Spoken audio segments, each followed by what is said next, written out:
कई साल पहले की बात है। कानपुर गांव में एक पेट्रोल पंप था। आसपास के किसी भी गांव में पेट्रोल पंप ना होने के कारण वहां बड़ी भीड़ रहती थी। ये देखकर उस पेट्रोल पंप के मालिक गिरधरी लाल के मन में लालच आ गया। उसने पेट्रोल पंप के मीटर में सेटिंग की, जिसकी वजह से मीटर फास्ट घूमता था। मशीन 1 लीटर पेट्रोल में 4 पॉइंट्स कम पेट्रोल डालता था। इस वजह से वहां की गाड़ियां कम माइलेज देने लगी थी। एक दिन वहां आए एक बाइक वाले को डाउट आया। क्यों भाई, क्या बात है?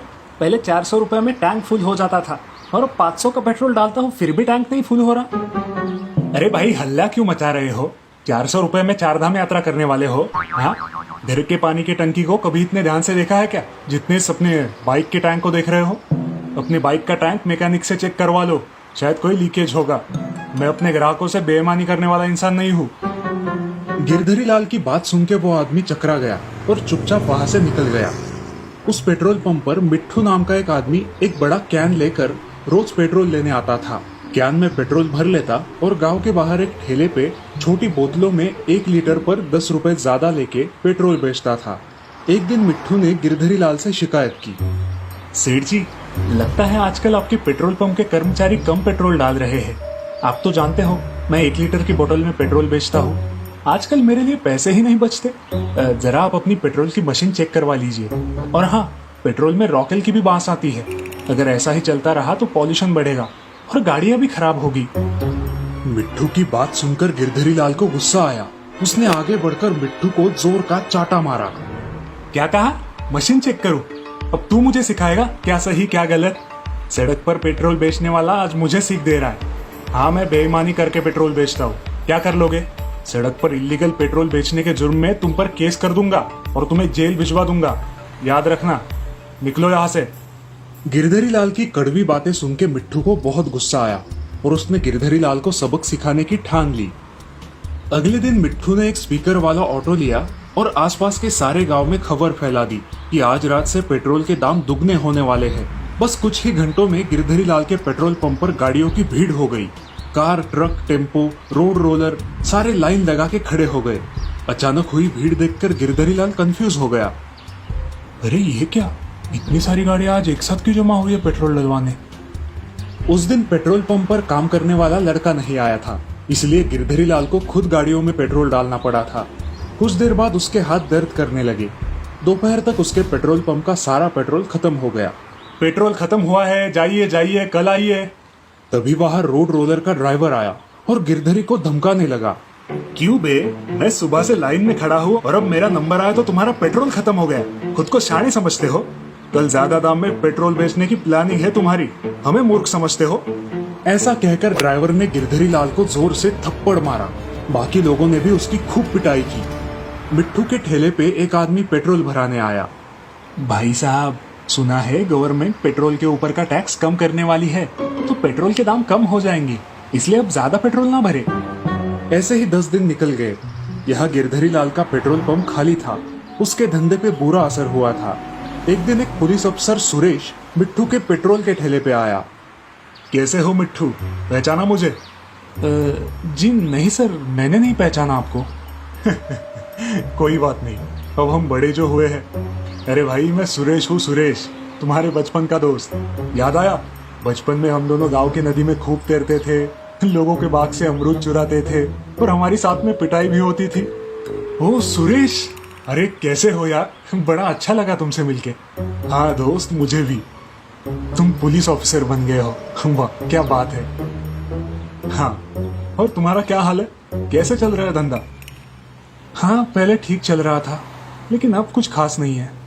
मिट्ठू ने सुरेश को गिरधरी लाल के बारे में सब कुछ बता दिया। ओह, ये बात है। तुम चिंता मत करो, अब मैं इस गांव में आ गया हूं ना, मैं उस गिरधरी लाल को ठीक करता हूँ। ऐसे लोगों को सीधा करना आसान नहीं होता, वो कुछ ना कुछ जुगाड़ निकाल ही लेते हैं। लेकिन अब तुम आ गए हो, हम उसे जिंदगी भर के लिए अच्छा सबक सिखाते हैं।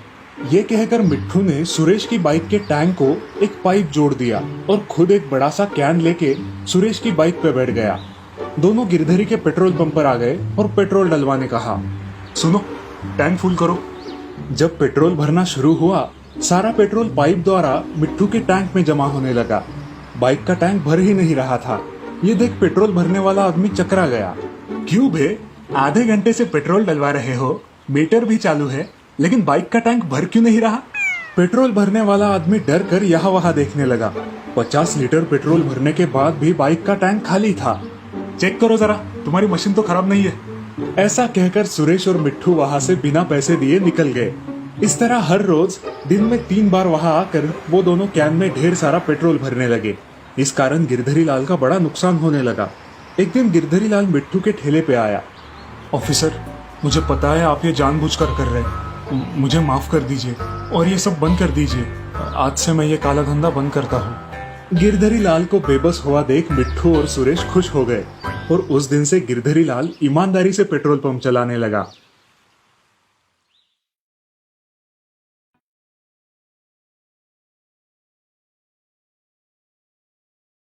मुन्ना, किरण, श्रेयस और तुषार बचपन के जिगरी दोस्त थे। चारों के पिता बड़े बिजनेसमैन थे। पैसों की बिल्कुल भी कमी नहीं थी, लेकिन इनमें से किसी को पढ़ाई लिखाई में इंटरेस्ट नहीं था। खाना, सोना, इधर उधर भटकना, इसी में सारा दिन बिताया करते थे। आज की मूवी तो सुपर कूल थी यार। क्या स्टंट किए हैं ऋतिक ने, वाओ। हाँ, मैं भी सोच रहा हूँ पापा को पटा के एक फिल्म प्रोड्यूस कर दूं। पहले एक्टिंग तो सीख ले बेटा, फिर हीरो बनना। एक्टिंग की क्या जरूरत है, डांस तो ऋतिक से भी अच्छा करता हूँ ना। अरे वो सब छोड़ो, कल के एग्जाम का क्या करना है? मैंने तो पिछले 10 दिन से किताब भी नहीं खोली। ओह शिट यार, कल के एग्जाम का तो मैं भूल ही गया। अचानक चारों को कल के प्रीलिम एग्जाम के बारे में याद आता है और चारों टेंस्ड हो जाते हैं। ओह गॉड, टीचर ने मेरे पापा से कंप्लेंट की तो मेरी फिल्म घर पे ही बन जाएगी। हाँ यार, मेरे पापा तो मेरा पॉकेट मनी, बाइक सब बंद कर देंगे। चिल डूड, क्यों इतना पैनिक हो रहा है? ये किरण है, तब तक तुम्हें डरने की कोई जरूरत नहीं। वो सभी परीक्षा के लिए बिल्कुल तैयार नहीं थे, इसीलिए वो परीक्षा से बचने के नए तरीके ढूंढने लगे। यस, एक आइडिया है, चलो मेरे साथ फटाफट। चारों दोस्त एक मैदान में आ जाते हैं जहाँ काफी कीचड़ है। अब हमें यहाँ क्यों लाए हो किरण? प्लीज यार, मेरा क्रिकेट खेलने का बिल्कुल मूड नहीं है। हाँ, ऑलरेडी मेरी फट गई है, हर जगह पापा ही दिखाई दे रहे हैं। ओम शांति ओम। सब अपने अपने कपड़ों पर ये कीचड़ लगाओ। हैं? कहीं तुम पागल तो नहीं हो गए? अरे लगाओ तो। किरण के कहने पर उन चारों दोस्तों ने बिना सोचे समझे अपने कपड़ों पर कीचड़ लगा लिया। इस प्रकार गंदे हालत और पसीने से लथपथ चारों दोस्त अपने टीचर के घर पहुंच जाते हैं। अरे ये क्या हालत बन गई है तुम्हारी बच्चों, सब ठीक तो है? सर, हम सब मेरे गांव मेरी बीमार दादी को देखने गए थे और वहां से लौटते समय हमारी कार कीचड़ में फंस गई, टायर भी फट गया और गाड़ी को धक्का लगाते लगाते हम अभी शहर पहुंचे हैं। हो, ये तो बहुत बुरा हुआ। लेकिन तुम घर जाने की बजाय यहाँ क्यों आए हो फिर? सर, हम सबकी कल की टेस्ट की तैयारी पूरी नहीं हुई है। कोई बात नहीं, तुम सब 3 दिन बाद टेस्ट देना, ठीक है? यस सर, हम सब पूरी तैयारी करके एग्जाम देंगे। Thank you sir. 3 दिन बाद सब बच्चे पढ़ाई करके एग्जाम के लिए क्लास में पहुंचते हैं। सर, हम एग्जाम के लिए रेडी है। वेरी गुड, लेकिन तुम सबको अलग अलग क्लासरूम में बैठना होगा। टीचर हर एक बच्चे को अलग अलग क्लासरूम में बिठा देते हैं। सब बच्चे आश्चर्यचकित हो जाते हैं, लेकिन पेपर सॉल्व करने लगते हैं। पेपर में सिर्फ 2 सवाल है। पहला, योर फुल नेम, और दूसरा सवाल है, कार का कौन सा टायर फट गया था?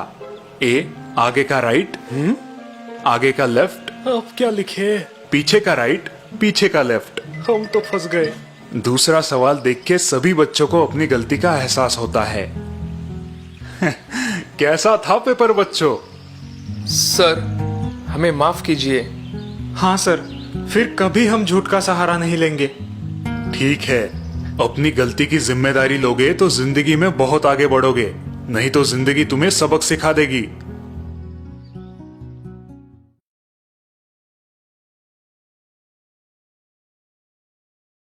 एक गांव में मुंगेरी लाल अपने बेटे संजय के साथ रहता था।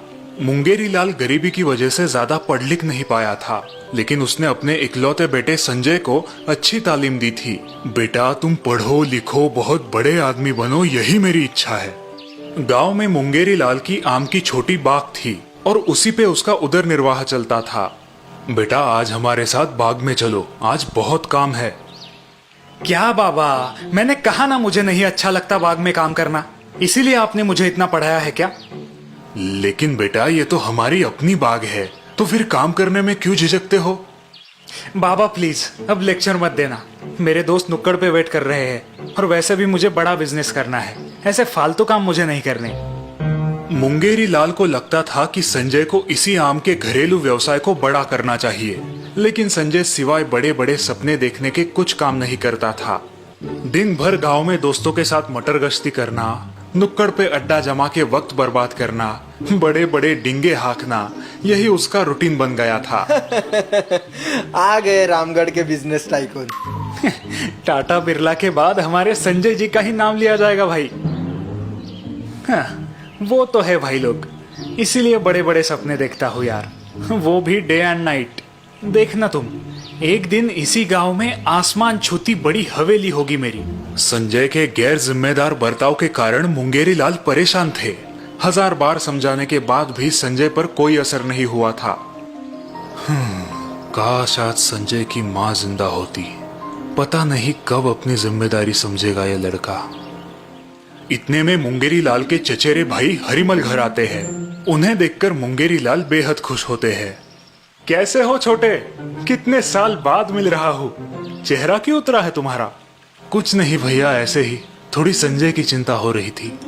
मुंगेरी लाल से हरिलाल को संजय के गैर जिम्मेदार बर्ताव के बारे में पता चलता है और साथ ही साथ ये भी पता चलता है कि संजय को आम रस बहुत ही ज्यादा पसंद है। बस हरिलाल के दिमाग में संजय को सबक सिखाने की एक कल्पना आती है। संजय बेटा, आज दोपहर को जल्दी घर आना। क्यों चाचा जी, मुझे दोस्तों के साथ फिल्म देखने जाना है। अरे सुनो तो, आज दोपहर के भोजन में मैं तुम्हारे लिए खास आमरस पूरी बनाने वाला हूँ। सच में चाचा जी?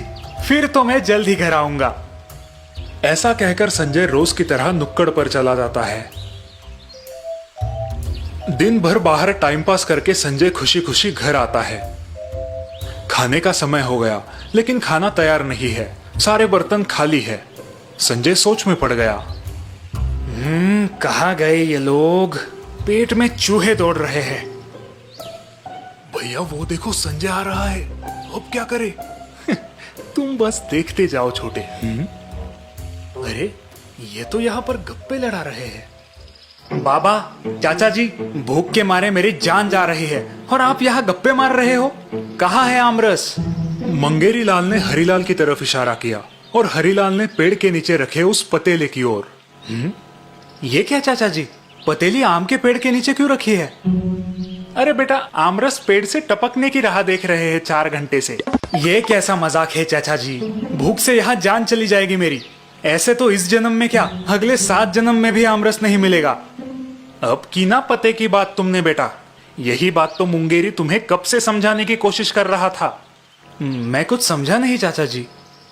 बेटा, सिर्फ बड़े सपने देखने से सपने पूरे नहीं होंगे जब तक तुम खुद कोशिश और मेहनत ना करो। संजय को अपनी गलती समझ आ जाती है। वो अपने पिताजी से माफी मांगता है और अगले ही दिन से काम की तलाश करने का वादा करता है।